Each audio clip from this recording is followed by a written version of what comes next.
성경을 읽다 보면 이해가 잘 가지 않는 본문들이 더러 있습니다. 오늘 본문이 바로 그러한 난제 중에 하나인 말씀입니다. 상식 또는 도덕적인 원칙에서는 벗어난 것 같은 그런 생각을 하게 만들죠. 예수님은 또 칭찬하셨다 이렇게 하기 때문에 좀 모호한 해석도 남길 여지가 있는 부분입니다. 부자의 청지기로 일하던 사람이 있었습니다. 그 시대의 청지기란 노예나 종과는 좀 다릅니다. 그러니까 신분이 좀 다른 거죠. 그래서 이제 그 집주인의 권한을 마음껏 대행하는 사람이 청지기였습니다. 그 사람이 이제 주인의 소유를 관리하던 중 권리를 남용한 거죠. 그래서 집주인의 것을 마치 자기 것인 양 사용하다가 들켰습니다. 그래서 이제 해고를 당한 거죠. 해고는 너무나 당연한 일입니다. 그렇지만 그로서는 갑자기 직장을 잃었기 때문에 앞으로 살아갈 일이 난감했습니다. 그래서 꾀를 낸 거죠. 그 주인이 아마 일종의 고리대금업을 했던 것 같습니다. 그래서 이제 빚을 진 자를 불러서 서류를 위조한 거죠. 기름 100말은 50으로 그리고 밀 100석은 80으로 바꾸어 줌으로써 그들이 가졌던 빚의 양을 줄여주었습니다. 권한도 없는 자의 어이없는 행동입니다만 사람들은 그가 해고된 것을 모르기 때문에 그저 고마워했을 뿐입니다. 주인이 이 일을 알았다면 사실 화를 내야 되는 게 당연하거든요. 그런데 의외로 주인이 청지기를 칭찬했다는 데서 우리는 좀 당황하게 되죠.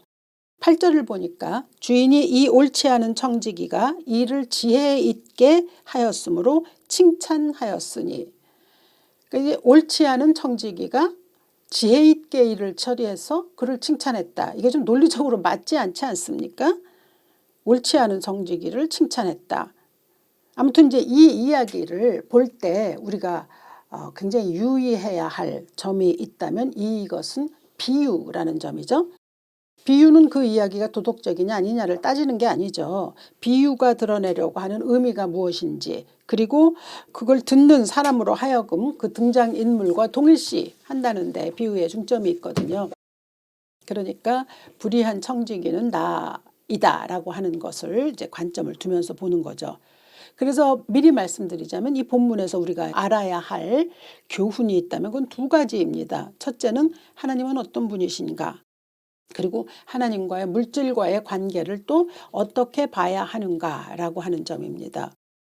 왜냐하면 이 말씀 끝에 청지기의 비유를 쭉 해주신 후에 13절에서 집 하인이 두 주인을 섬길 수 없나니 혹 이를 미워하고 저를 사랑하거나 혹 이를 중히 여기고 저를 경히 여길 것임이니라. 너희는 하나님과 재물을 겸하여 섬길 수 없느니라고 말씀하셨기 때문입니다. 조금만 좀 더 이 내용을 자세히 들여다보자면요. 이 청지기는 별로 좋은 심성의 사람은 아니었습니다. 그러니까 그동안에도 주인의 것을 조금씩 속여왔을 것입니다. 1절을 보니까 어떤 부자에게 청지기가 있는데 그가 주인의 소유를 낭비한다는 말이 그 주인에게 들린지라. 무슨 일이든지 이제 길어지면 꼬리가 잡히죠. 그동안에도 조금씩 주인의 권한을 남용했겠거니와 드디어 이제 이 일이 벌어진 것까지 들어갔던 모양입니다. 그래서 결국은 이제 해고를 당한 거죠. 1절에서 그 주인의 소유를 낭비한다는 말이 들리지 않습니까? 이때 이 낭비라고 하는 게 디아스코르피드조라고 하는 헬라어인데요. 그 누가복음의 그 둘째 아들이 허랑방탕했다라는 말씀이 있습니다. 그때 그 단어하고 동일한 단어가 사용되었습니다. 그러니까 둘째 아들은 아버지의 거주를 가지고 나가서 다 탕진했잖아요. 그때 쓰인 단어. 그리고 이 청지기는 조금씩 주인의 것을 속이고 낭비했다라고 하는 것이 이제 공통점인 거죠. 청지기가 되었다는 건 엄청난 축복입니다. 자기 권리도 있고 또 종들과 노예와는 전혀 다른 신분에서 일했기 때문에, 그런데도 불구하고 거듭거듭 속이다가 드디어 이제 주인이 참지 못하고 해고해버린 거죠. 3, 4절을 보니 주인이 내 직분을 빼앗으니 내가 무엇을 할까? 땅을 파자니 힘이 없고 빌어먹자니 부끄럽구나. 내가 할 일을 알았도다. 그러니까 급작스러운 해고 소식을 들었죠. 그래서 굉장히 암담한 처지에 놓여 있긴 했지만, 그러나 이 청지기는 뭐 변명을 하거나 합리화하거나 그러지는 않았던 것으로 보입니다. 그냥 내가 할 일을 알았도다라는 이 말에 비추어 보자면 자신의 할 일에 대해서 집중했던 것으로 보입니다. 어떻게 그런 일을 할 수 있었을까 혹시 생각해 보셨습니까?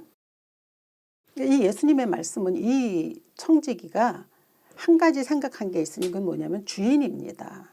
주인이 자기가 속인 것도 알았고 뭐 이렇게 다 모든 것이 들통이 났잖아요. 근데 그를 고발하거나 감옥에 보내거나 하지 않았습니다. 그걸 생각하면서 주인에 대해서 달리 생각한 거죠. 아, 우리 주인의 성정이 이런 사람이었었던가 라고 한 거죠. 그러니까 해고는 했습니다. 해고는 했지만 따로 벌을 주지는 않았다는 그 사실이죠. 그것이 그 청지기의 이제 그 마음에 굉장히 커다란 동기를 불러일으켰다고 하는 거죠. 다시 말하면 아, 주인이 자비로운 사람이구나. 긍휼을 베풀었던 사람이구나. 그렇다면 나는 이 일을 이제 어떻게 헤쳐나갈 것인가에 있어서 그 주인의 성정에, 즉 주인의 자비에, 긍휼에 한번 의지해보자라고 하는 점으로 이 모든 일들을 계획했다라고 하는 거죠. 해고되자마자 내 상황이 이렇구나라는 걸 직시했죠. 그래서 살 길을 모색했습니다. 그리고 지체 없이 실행에 옮겼죠. 근데 그것을 예수께서 칭찬하신 거예요. 그러니까 지체 없이 실행할 수 있었던 것, 그리고 또 자기 자신에 대해서 구구하게 변명하지 않냐고 볼 수 있었던 모든 것이 다 주인의 성정이 어떤 것인지에 따라서 그가 그 일을 할 수 있었다는 것을 높이 사셨다는 말이기도 합니다. 사실 어떤 일이 벌어지면 그 벌어진 일을 계속 탓하는 게 중요한 게 아니고요.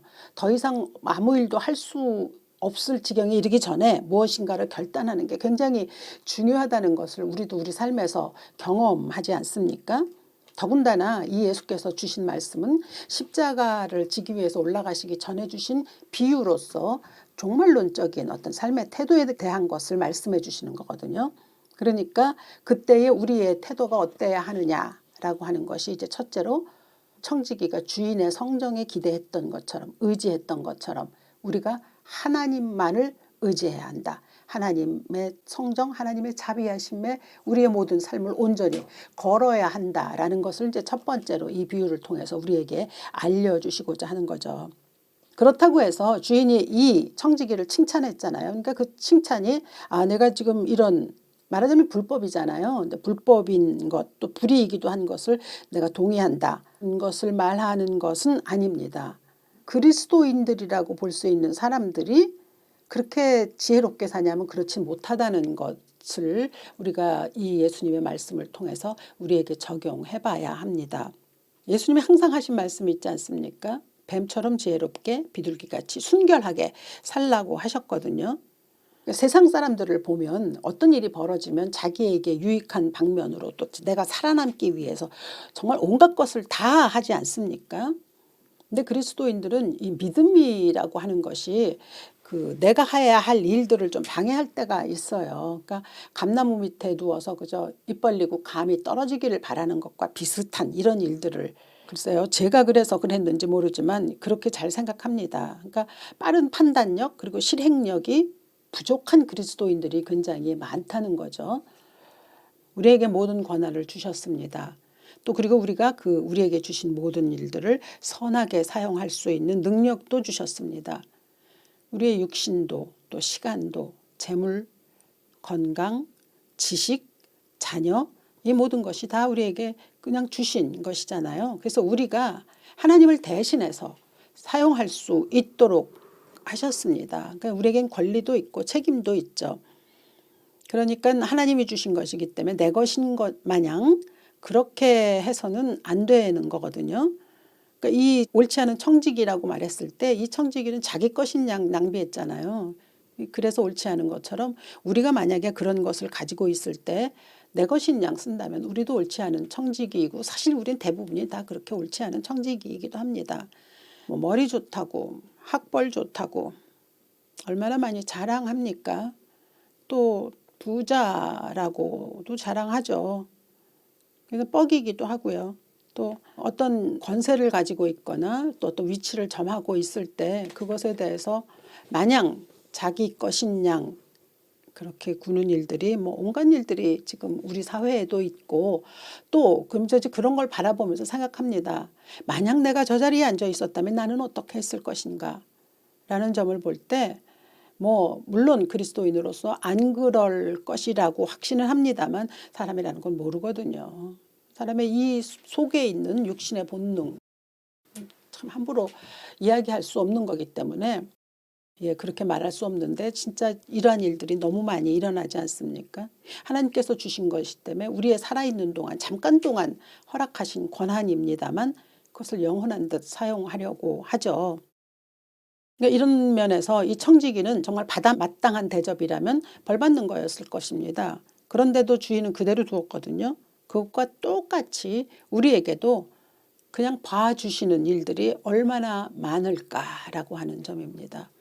그러니까 우리 모두가 다 옳지 않은 청지기이긴 하지만 그러나 우리가 내리는 판단이 그래도 언젠가 하나님의 칭찬을 받을 수 있는 그러한 일들이 될 수 있다면 그나마 다행인 거죠. 그렇다면 이 청지기를 칭찬하신 근거는 무엇인지를 좀 봐야 하는데 이제 첫 번째는 하나님을 의지한 것이고 두 번째는 물질을 다루는 법입니다. 이것이 두 번째 요점이 되겠죠. 이 옳지 않은 청지기라는 타이틀이 붙어 있지 않습니까? 근데 물질에도 타이틀이 붙어 있는데 그것이 바로 불의한 재물이라고 하는 딱지죠.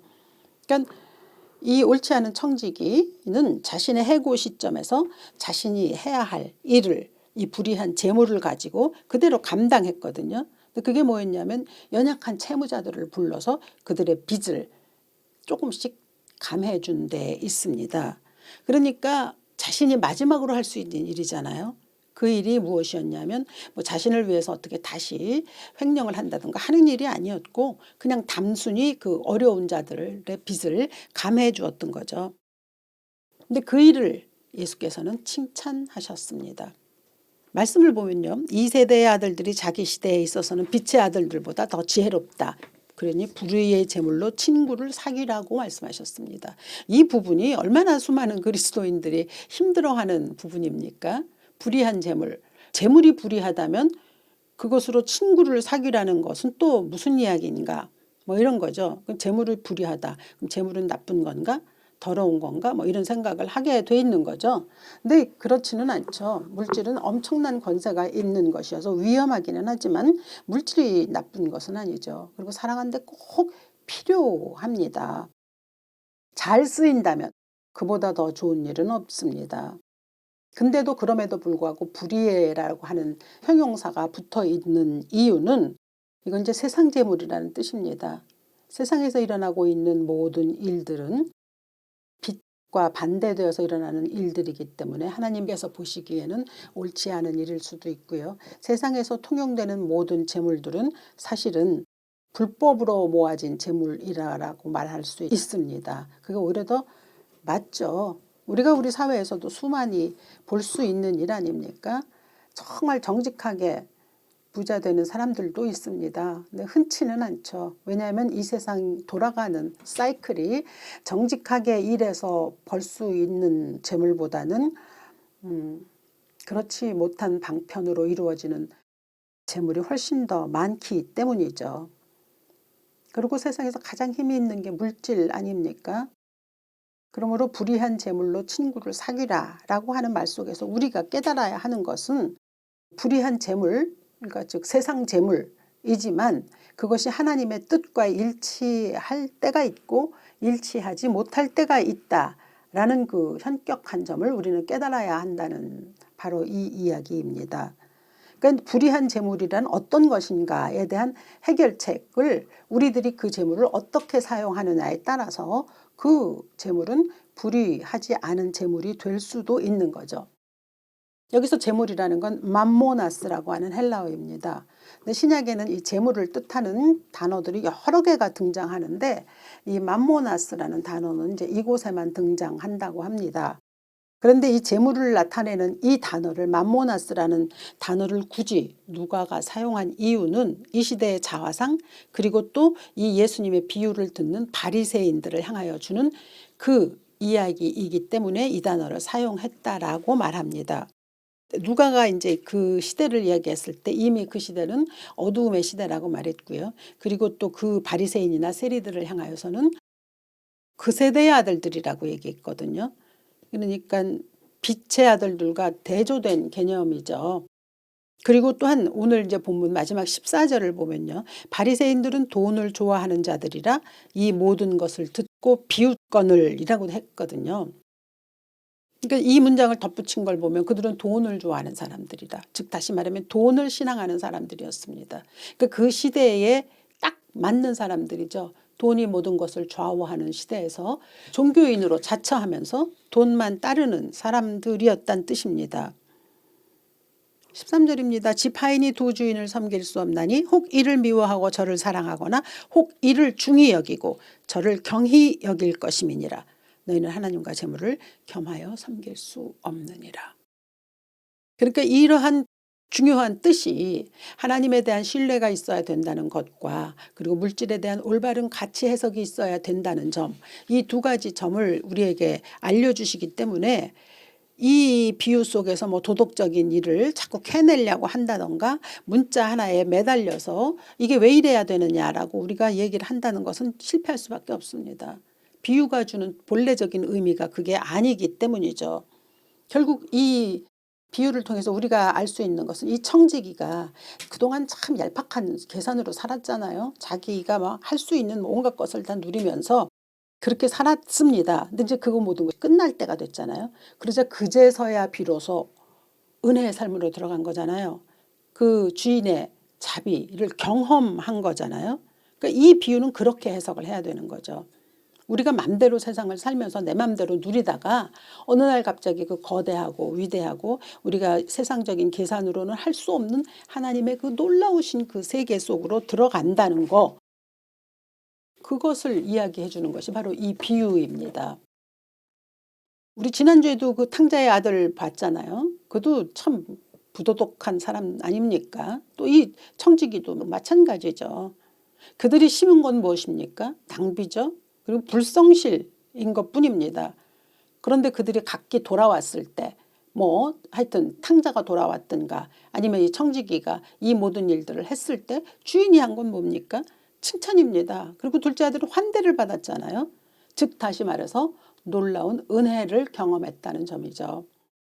그러니까 돌아온 탕자가 소외받지 아니하고 용납되어졌죠. 사랑받았습니다. 이 청지기가 감옥에 갔지 아니하고 그냥 살아남을 수 있었을 뿐만 아니라 칭찬을 받았거든요. 그리고 더군다나 그가 그것을 줄여주었기 때문에 채무자들에게 있어서 그는 뭐 영혼까지는 아니어도 뭐 감사한 존재로 남을 수 있지 않았겠습니까? 그러니까 이 모든 요소에 하나님의 은혜는 스며들어 있다는 것을 발견합니다. 이것을 우리에게로 적용하자면 우리도 언제나 우리를 용서하실 준비를 하고 계시는 하나님이 계신 거죠. 그렇다고 해서 뭐 하나님이 계시니까 언제구나 돌아가면 받아주실 것이 분명하니까 마음 놓고 죄를 저지르자 뭐 그럴 수는 없죠.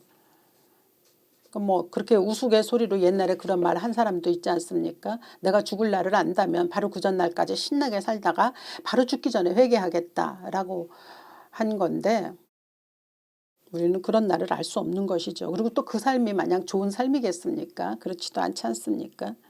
그러니까 우리가 잘못하면서 살기도 하지만 그러나 주인의 자비에 모든 것을 기댔던 이 불의한 청지기처럼 우리 역시 하나님의 신뢰를 버리지 않고 살아갈 수 있다는 것.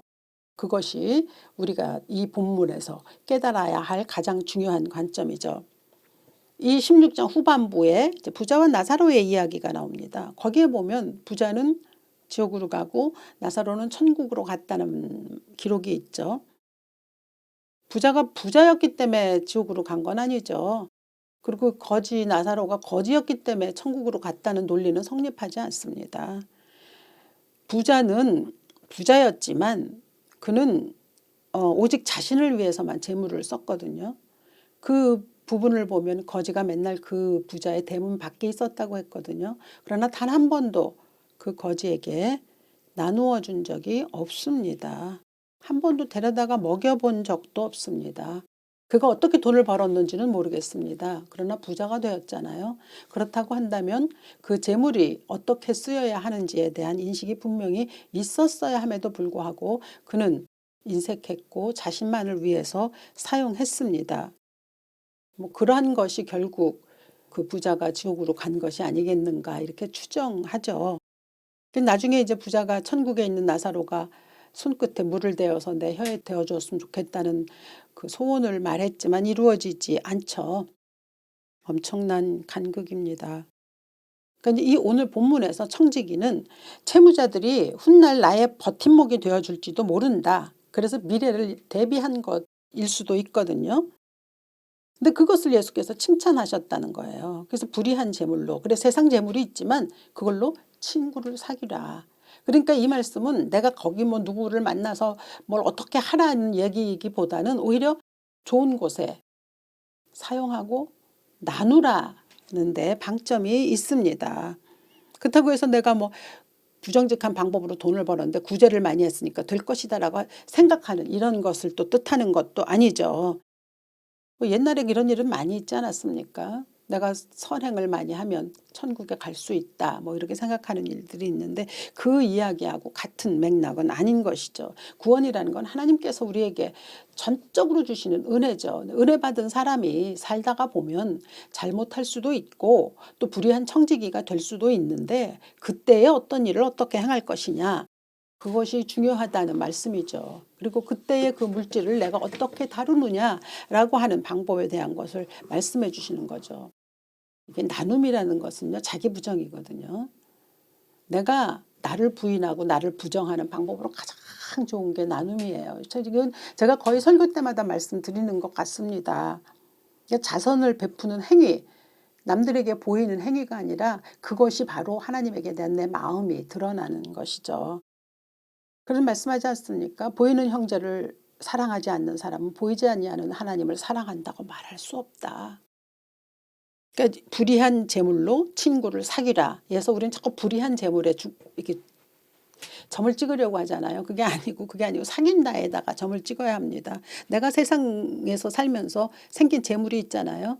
그것은 내가 불의하게 얻었다는 뜻이 아니라 그냥 재물이라는 것 자체가 자칫하면 불의할 수 있는 것이지만 내가 올바른 인간관계를 통해서 그리고 내가 올바른 방법으로 그것을 사용할 수 있어야 된다라고 하는 것이죠. 그것이 돈의 지배력을 이길 수 있습니다. 가장 좋은 방법이거든요. 그래서 불의한 재물을 가지고 신실하게 살아갈 수 있는 사람이어야 영원하고 참된 것을 소유할 수 있다라고 하는 말씀이 오늘 본문에 쭉 이어지는 맥락입니다. 그러니까 우리가 하나님의 올바른 청지기 또 의로운 청지기가 되려면 세상 재물을 올바르게 사용할 수 있어야 하는 거죠. 그 누구에게라도 부유함의 시대는 끝이 날 때가 있습니다. 사람이 영원히 사는 거 아니지 않습니까?